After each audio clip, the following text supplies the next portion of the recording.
Hey everyone, it's Nefandis. Today I would like to take a step back in time for a bit to a strange occurrence that happened on daytime television on Monday, February 11th in 2013.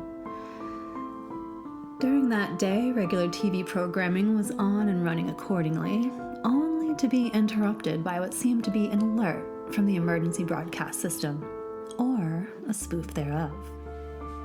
The first broadcast occurred between 11 and 2 p.m., depending on which state that you resided in, but the general consensus is that it was early afternoon time when the first one appeared. When's the last time that you guys remember watching daytime television? For myself, it's been a while. I've only been able to partake if it happened to be on while I'm at the dentist office or in a similar appointment waiting room area. But I have vivid memory of being a little kid, once in a while having been sick and staying home from school. I'd watch daytime television. It was kind of exciting as a child to get to watch all the things you've been missing during regular school hours. I'm just trying to imagine my little kid mind if I had been home from school sick on that day, the day that this came on. Civil authorities in your area have reported that the bodies of the dead are rising from their graves and attacking the living. Follow the messages on screen that will be updated as information becomes available. Do not attempt to approach or apprehend these bodies as they are considered extremely dangerous. Civil authorities in your area have reported that the bodies of the dead are rising from their graves and attacking the living. Follow the messages on screen that will be updated as information becomes available. Do not attempt to approach or apprehend these bodies as they are considered extremely dangerous. I repeat, civil authorities in your area have reported that the bodies of the dead are rising from their graves and attacking the living. Follow the messages on screen that will be updated as information becomes available. Do not attempt to approach or apprehend these bodies as they are considered extremely dangerous. This warning applies to all areas receiving this broadcast. Tune in to 9:20 a.m. to get updated information in the event that you are separated from your television or if electrical service is interrupted. This station will now cease transmission, so please use your battery-powered radio. Tune in to 9:20 a.m. for information. Now, when your show gets interrupted by these alerts, it usually states this is only a test, or maybe even a warning from the Weather Service Center. But this starts off declaring that it's from civil authorities in your area.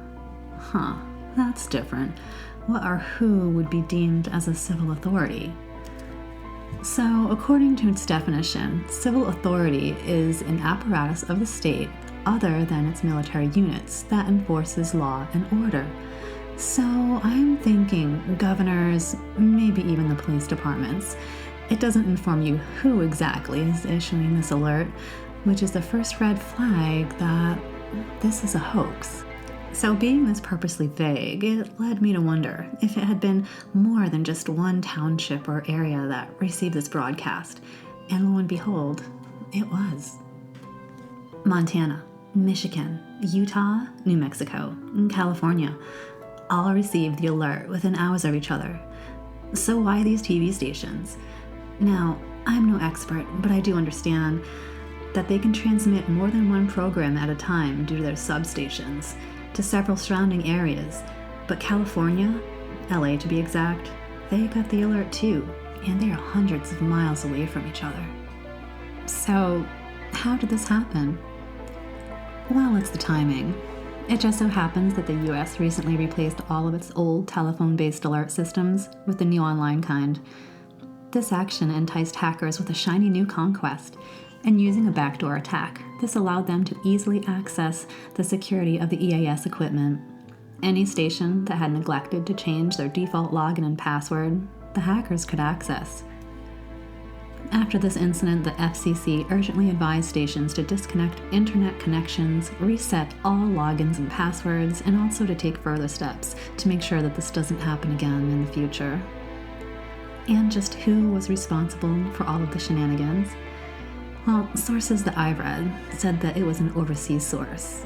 So, a proxy, perhaps? I guess we'll never know who's behind it. Thank you guys for watching, and I hope you liked this story. And if you did, please subscribe.